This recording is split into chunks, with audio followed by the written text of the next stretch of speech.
Hello and a very warm welcome to today's episode of SHOWOFF CI/CD Pipeline, and I'm very happy to be here with Omer today. Hey, great to have you. Hey, great to be here. Thank you for having me. Where do we know each other from? I think the AWS Community Builders. I think that's true. Yeah, that's true. And it's cool because I think you're builder number 10 or 11 that I have on the show. So it's really cool. So it's been a lot of recordings already. So tell us a little bit, how long have you been a community builder? That's pretty recent. I'm part of the last cycle, so that's pretty new to me. It's been what, 3-4 weeks, something like that. So I'm still exploring the idea in the field. Yes. Cool. So it's great to hear that. And you're then just brand new, but you're actually not the first one from this tranche that has been joining me on the show. So I already had Martin on the show, which was someone that I obviously knew before. But you and me, we got known each other through the builders, and I think that's what the community builders are for as well. So if you are not a community builder, what do you do at your day-to-day job? My day job is I'm basically a principal engineer at Zensty. Zensty is a DevOps company. What we do is solve things, DevOps tasks, let's call it, in the day-to-day life of DevOps engineers, mainly around automating things around your AWS infrastructure, like reserved instances, automated storage, stuff like that. We try to take away the tasks that you don't want to do off your table and let you enjoy your work. Cool. That's it. So that means you work as a consultant company then, kind of? Or so right now I'm principal engineer. I'm part of the team, and that's actually a good question because I used to be a consultant for 6 years, mainly it's DevOps, but like both, right? Development and ops. I had both roles, and I kind of went back and forth throughout those years as a consultant. But today I'm happy to be part of the team. Cool. Yeah, sounds great and sounds like a cool job as well. So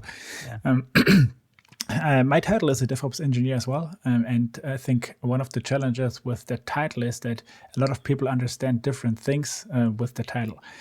So what do you do on a day-to-day basis today? Well, yeah, it's two very good points. Not only people interpret it differently, but companies interpret it differently. And you know, the roles change and differ so much from one another. It's sometimes amazing. So I try to call what DevOps is normally called ops, and dev for me is the development part. And DevOps as a combination, we all know it shouldn't be a job title. It should be more of a culture of work and how you infuse stuff between dev and ops. And I find myself doing a lot of interchangeable work. And by that, I mean mostly develop tools around DevOps to obviously help developers deploy their work, test it, build environment and secure infrastructure, etc., etc. So I'm doing both. My day is around security, infrastructure, and writing some code to support that. Cool. That makes perfect sense. And it kind of describes my role as well, right? Making sure that you can talk both to the operations teams and also to the development teams, and then enable each other, right? And I think that's a really amazing opportunity as well if you are in an organization where you can actually drive people to work together even better than before.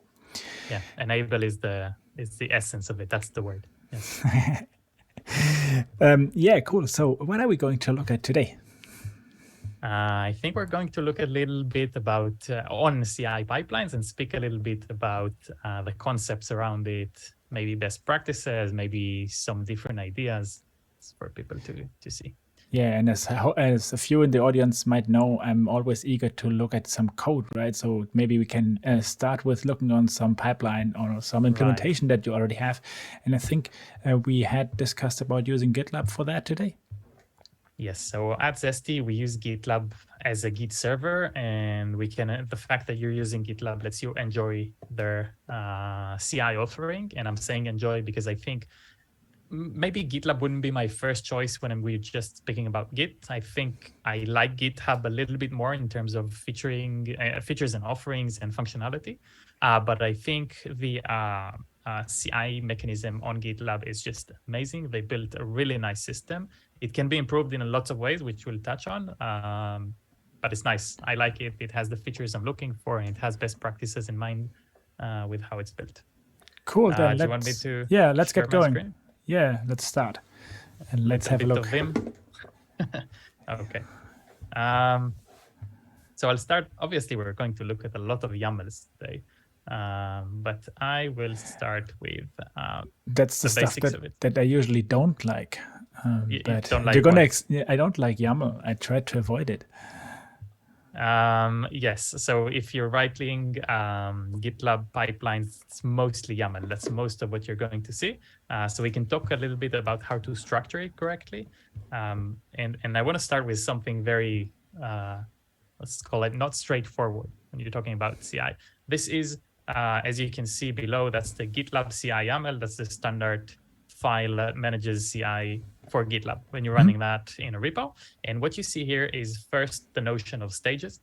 These are, by the way, the default stages on GitLab. You can customize it however you want. It has the notion of .pre and .post. And those are two segments of steps that can run before your pipeline and afterwards, even if it fails, et cetera, et cetera. There are different configurations where the main part of it is build, test, and deploy. And that's quite standard, I think.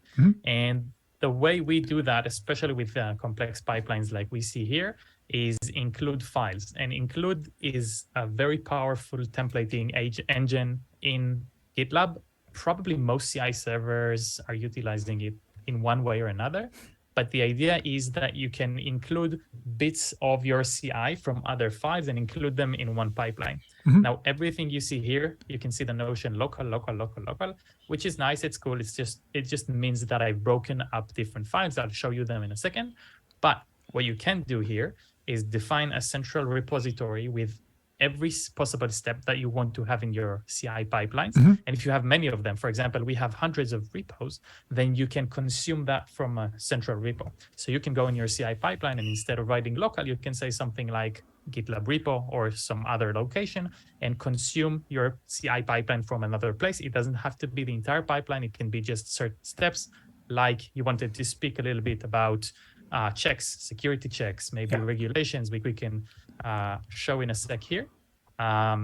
So should we take a look at one of these? So I think that's pretty cool. Let me ask one kind of small question here. So this means that we will have the possibility to have a central defined pipeline that can then be reused across multiple projects or also repositories in GitLab, right? So that's exactly that. But having a central pipeline can be somewhat problematic because, you know, one developer writes Python, the other writes Go, someone is using that kind of a system, the other one is reporting to another location. So yes, you can have one central pipeline, but more than that, you can have central steps. So you can consume bits and parts of what you want. And if one step is not to your liking, you can change it.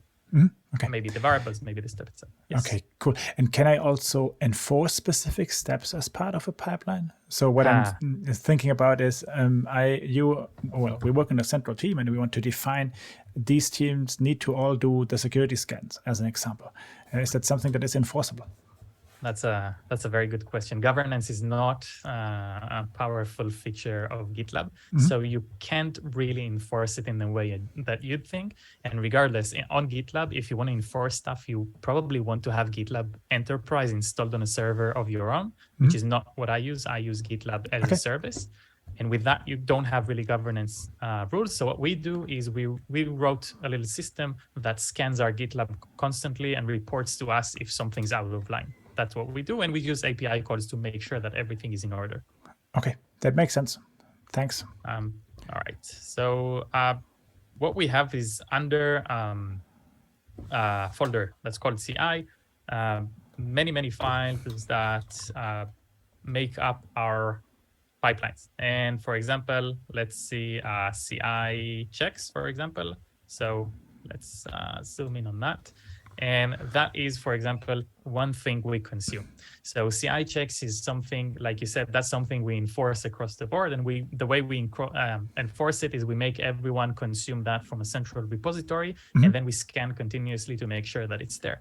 Okay. And this is just standard. Do you want to go through what we're doing here? Yeah, I'm just reading it myself, right? And maybe you can speak to the different steps high level. Yes. So pretty straightforward. I hope that most others do rather the same thing. We have scan vulnerabilities here, and obviously this project is written in Node. If I had something like Python, I'd use Bandit, etc., etc.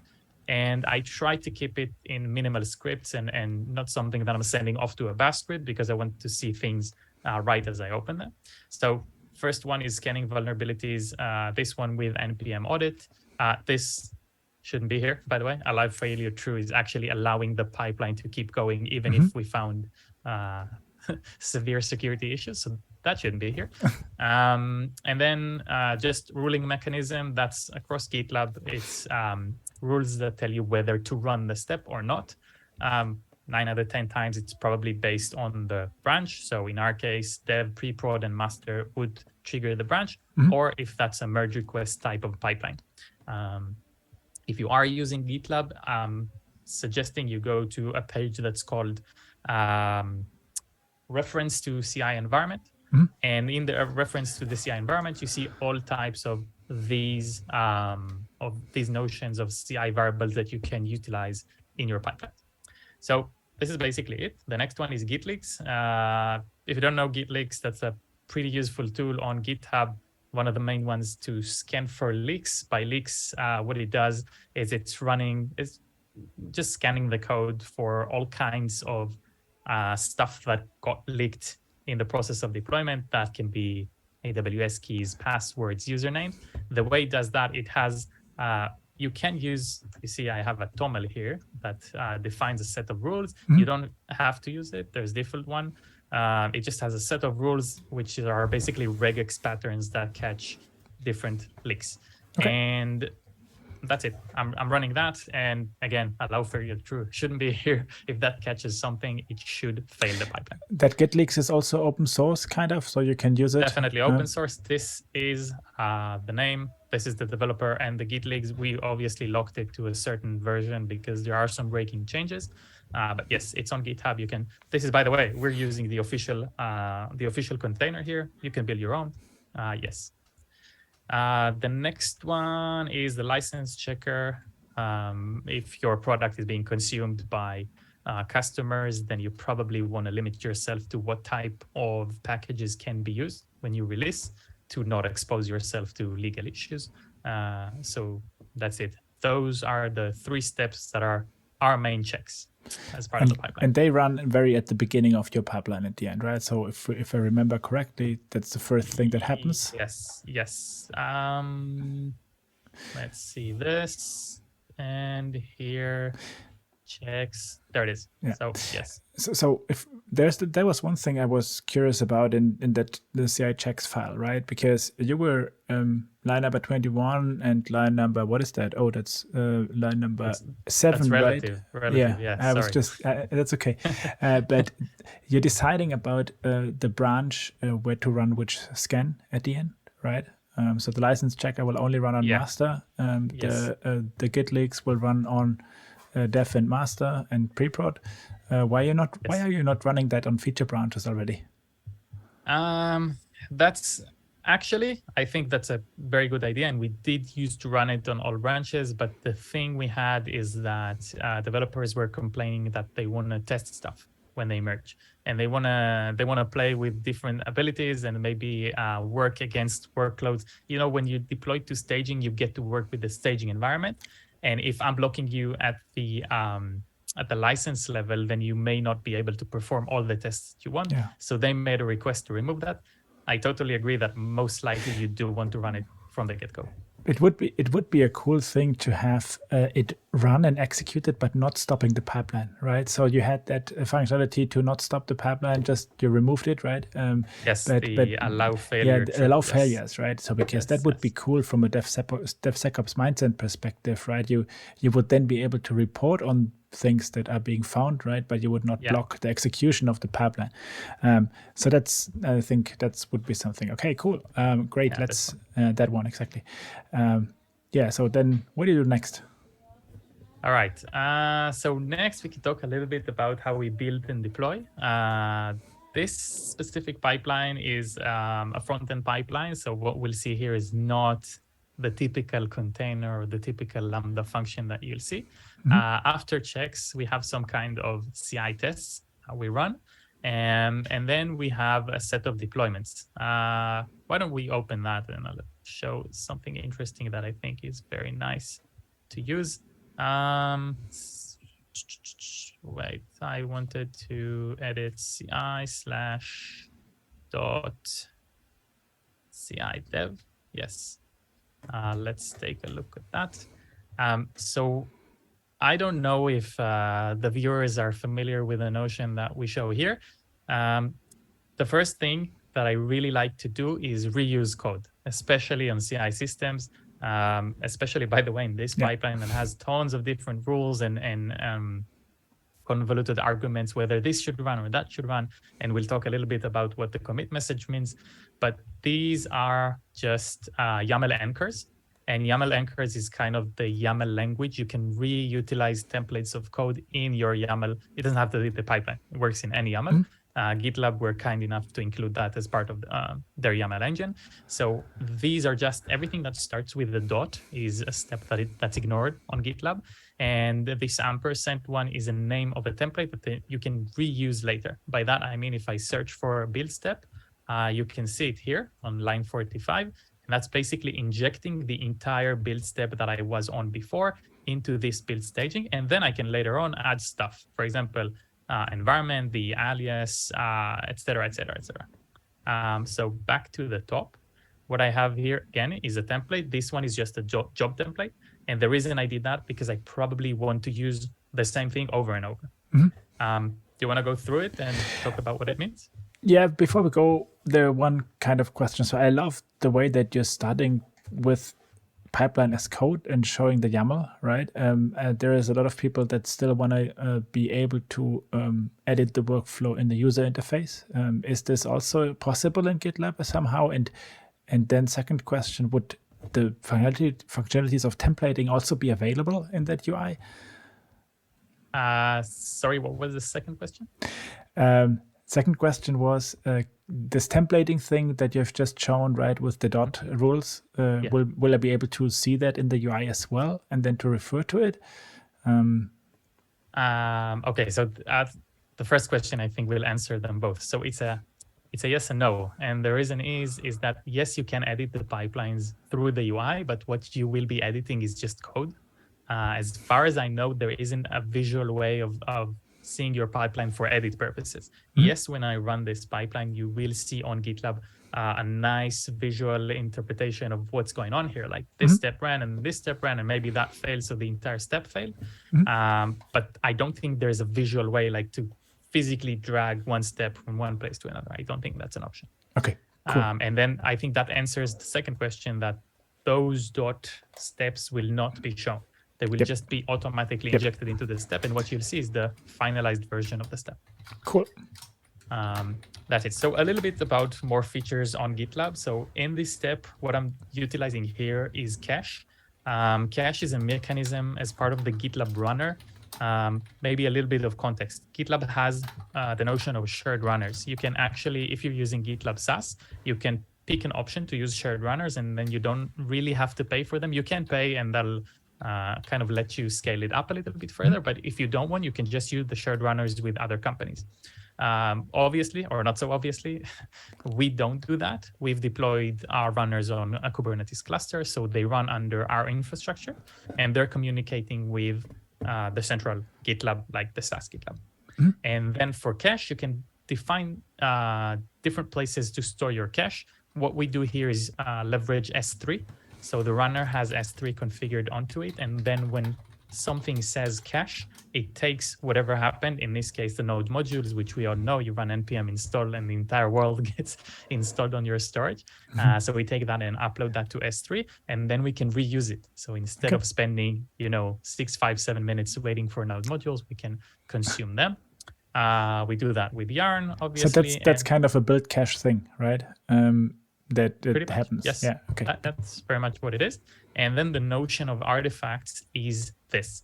On GitLab, steps are kind of separated from one another. They can even run on different runners, and they can be completely detached. When you say the word artifacts, it means that you've kind of populating something to the other steps. So if I'm saying populate artifacts on a path dist is when you npm build, what you get the end result is something that is dist, kind of like building a binary with other languages.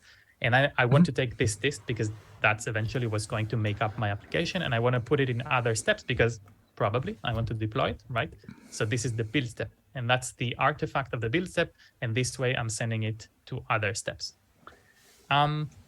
The other templates here are just a bunch of rules that make up, for example, for staging. So I can say things like the standard, if the pipeline is master or staging or whatever, please deploy or don't deploy. By the way, whenever is actually, you can see here that if I have a merge request pointing at master, never touch that. So that would be part of the staging rules. Again, if it's just master, a nice thing you can do with GitLab is configure a set of keywords within a message. So if I'm saying draft, anywhere that will have the commit draft in it will make sure the pipeline never runs, even if it is the staging branch, right? Mm-hmm. Do you have a question for that?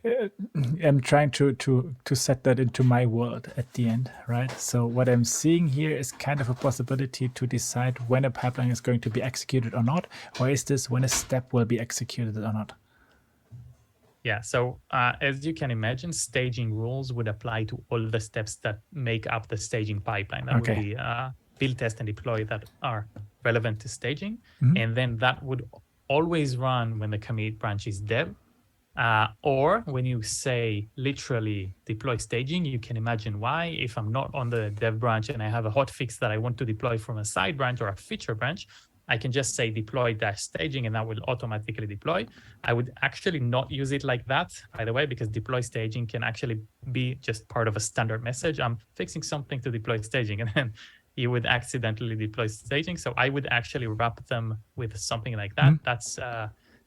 That's a convention in CI systems. When you wrap something in brackets, then it's a command, yeah.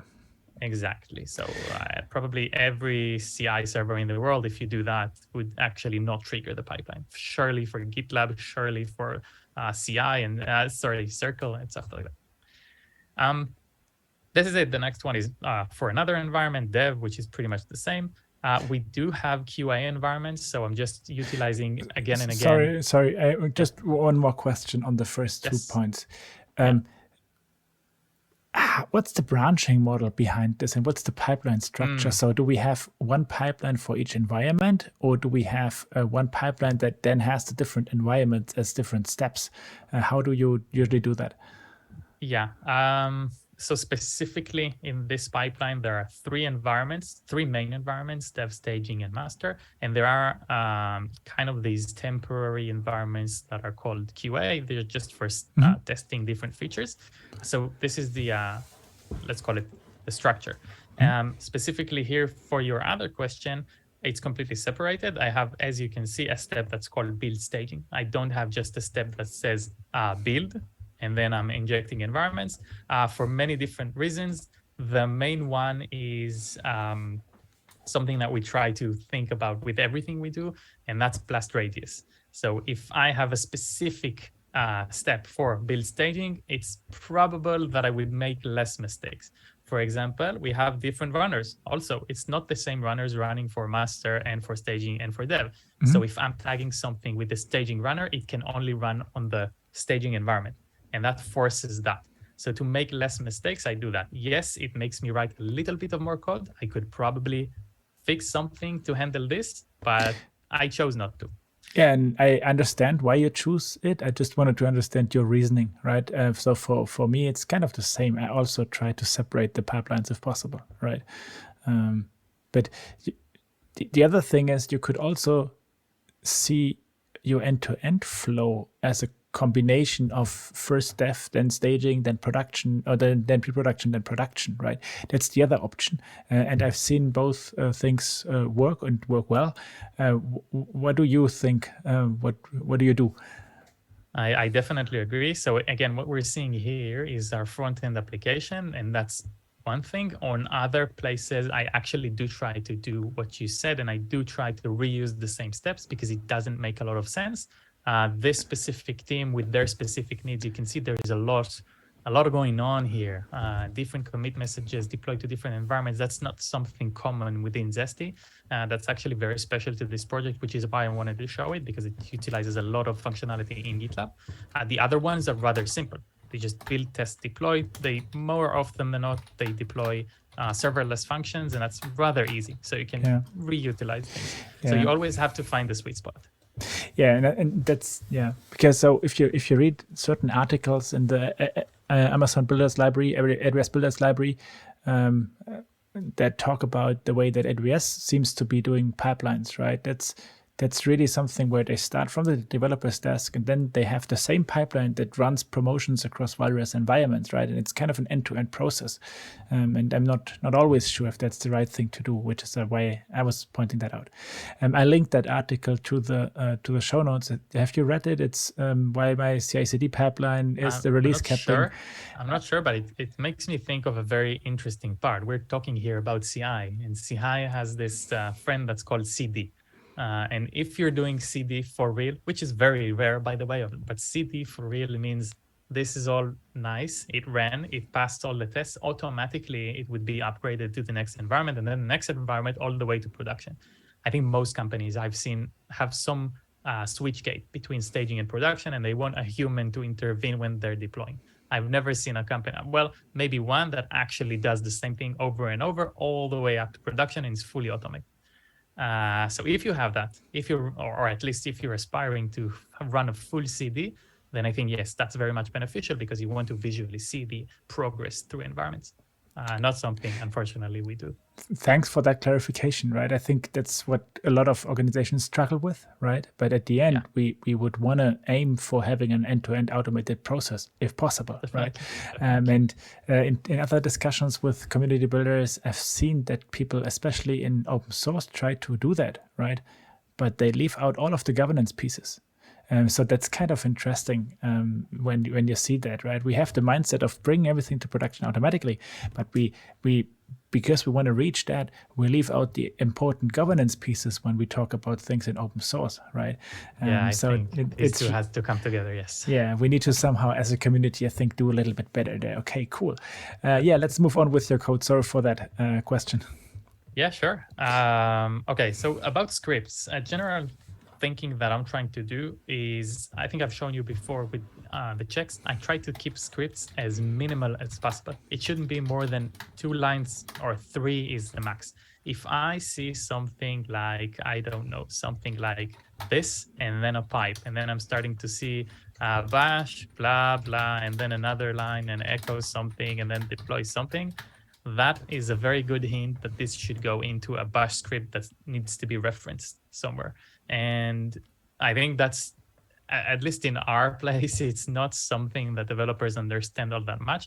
I think CI pipelines, although this doesn't seem readable, but these are all templates. So if we go a little bit more down, I'm trying to keep my pipelines as readable as possible. And that's why I try to use all those injections. And that's why I try to keep my scripts as short as possible. So I want to keep scripts as understandable and small as possible. Mm-hmm. Preferably keep them in the CI pipeline and not make the developer have to open another bash script to understand what's going on. That's not a typical use case. So that's it. This is just a deployment to production. This is just a build of a production environment.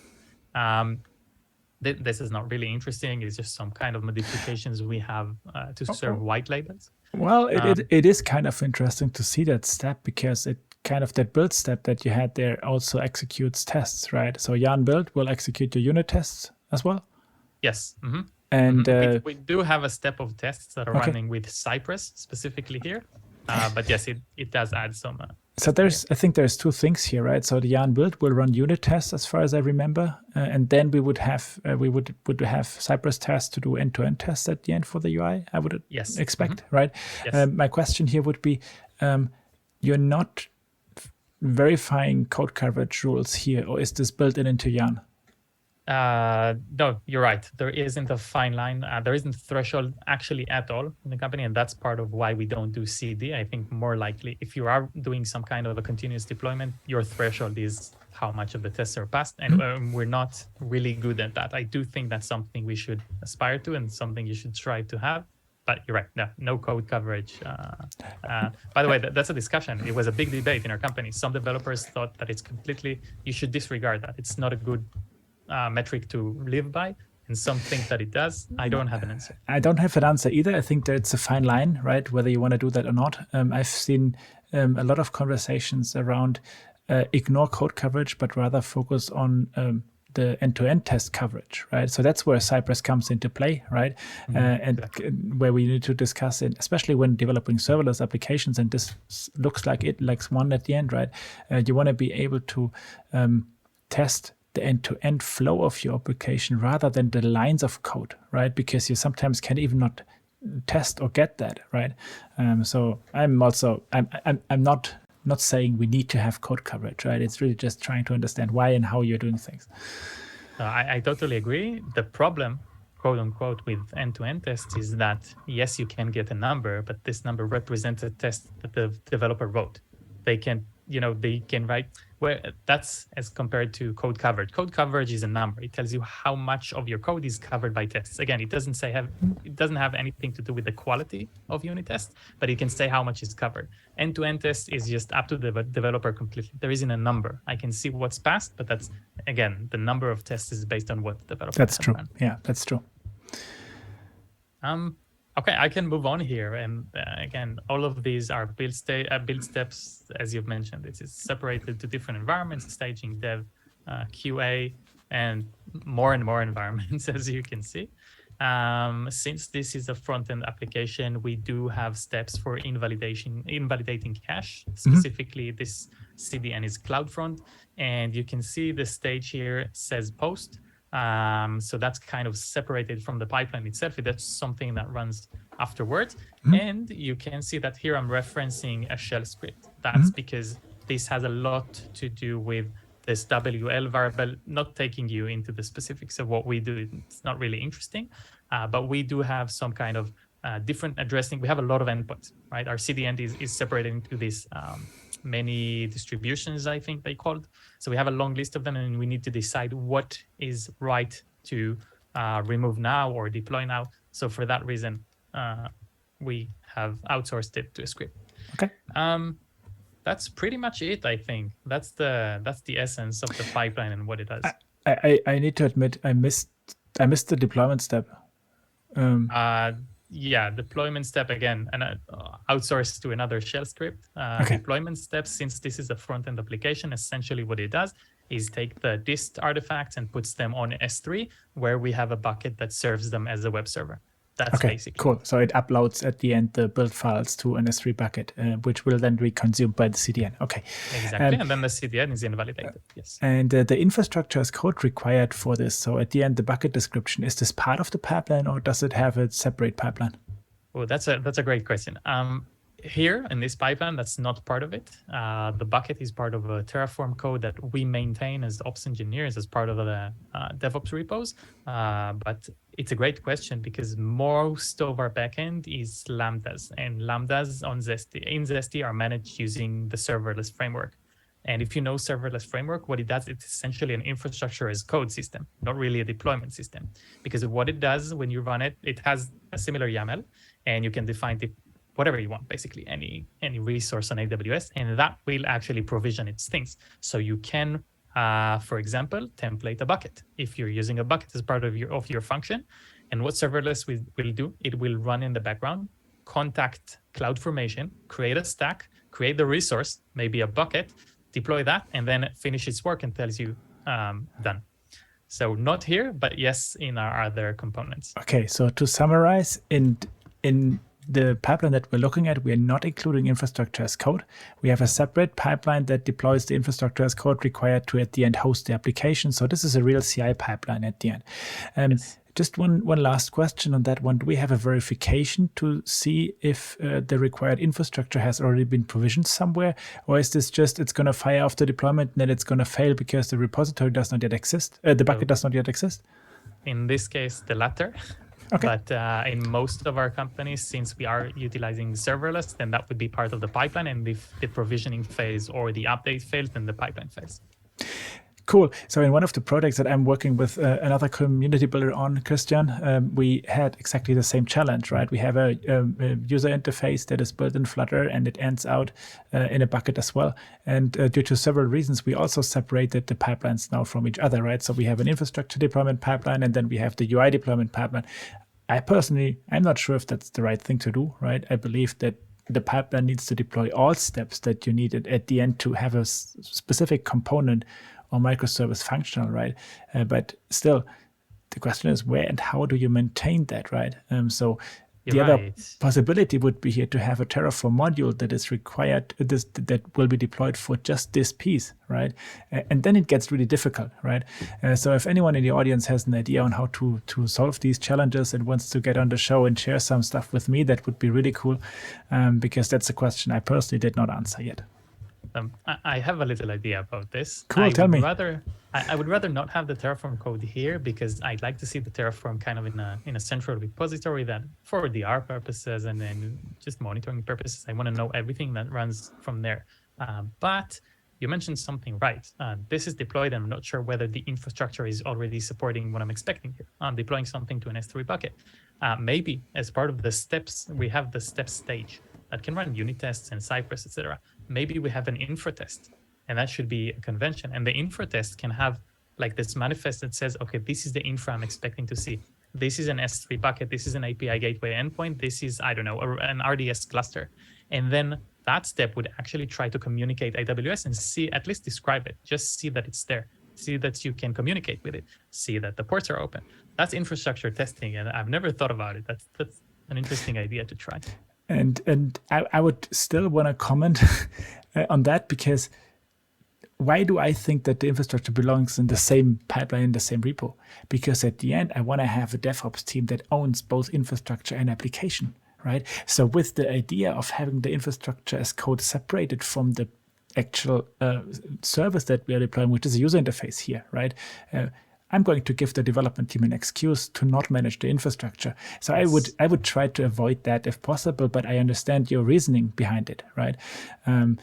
So I'm not sure how to do things right here. I think it always depends on your team and on the way that you want to collaborate as a team, I would say. And I think your governance system is in place, because I totally agree with you. And I would very much like to offload some of the responsibility to the team and let them manage the infrastructure. But imagine places where they can do wherever they want if they control the infra. And that goes to security issues like, let's just take an S3 bucket, the simplest thing, and they can just deploy a public S3 bucket without meaning to. Something that you can, maybe the permissions that shouldn't be there, like list, deploy, and do anything publicly. But that's even a simple thing. Maybe you're deploying an API gateway endpoint, and you're leaving headers that can allow reaching it from anywhere in the world, et cetera, et cetera. So when you're offloading infra to developers, you have to make sure that you have governance in place that prevents them from doing stuff that they shouldn't. Yeah, that's what I want to say. I cannot agree more. Okay, cool. So let's move over to a little bit of a wrap up with one or two more questions that I have. Should I stop sharing or should I keep it on? Please stop sharing. Then okay. I can make you smile on the camera a little bit brighter. So my next question, because I've been struggling with that over the last days in my real job, how do you test pipeline changes? So all of these steps can take time. So if you need to do a change in step number 5, every change, testing that change takes you at least 15 minutes. And that doesn't seem to be effective. At least that's what happened to me over the last days. How do you attack that problem? That's very much a problem. Today, actually, our pipelines are somewhat okay because the system is partially or most likely distributed. So the pipelines are not that long. It's maybe 5, 6, 7 minutes, not more than that, unless with very special cases. But I don't think there is a good solution to GitLab, maybe something I don't know and someone can comment on it. I used to run a CI system I told you about that's called Drone. And Drone was acquired by Harness, Harness, a few years back. But what they did is a really smart thing. They released their own CLI. And that CLI could do many things: trigger pipelines, pull pipelines, delete stuff, remove stuff, update secrets, etc., etc. One of the cool stuff it could do is run the pipeline locally. So you could say, pull that pipeline and run it locally on my machine. And that would create a set of containers, one for each step, and run them exactly as they would on the main server. So if you have things that run in parallel, they'd run in parallel. If you have things that are sequential, they would wait for other steps to be completed. And then you can debug stuff locally on your machine. You can eliminate certain steps. Maybe I don't want to download things. Maybe I don't want to build things. I just want to test. That was a really cool feature. Again, I don't think I have a solution. One thing we talked about is something that's called Dagger, right? Dagger is this technology that lets you write your basically pipeline as code. And if you do that, if you leverage a lot of scripting, so I think that's a bad thing to do. But the benefit, the plus side of that is that you can run the scripts locally in containers. Yeah, that's true. Maybe that's a solution. Yeah, but well, still, it's a solution. But if you then have steps that take long, right, you're still going to be kind of dependent on the pipeline to be executed, right? And that, yeah. So for me, that really makes me think about how do we do, how do we in the future test changes in the pipeline, because that can kind of break everything, right? And how do we get more efficient than that? And that's also why I'm always saying we need to start with a good and kind of stable pipeline, right? Even if it's kind of the first line of code that we deliver and the first feature that we do, we need to have the pipeline ready and we need to have it as stable as possible, right? Very much, very much. It's an unbelievable enabler, and you kind of tend to ignore it when you don't see that it's there.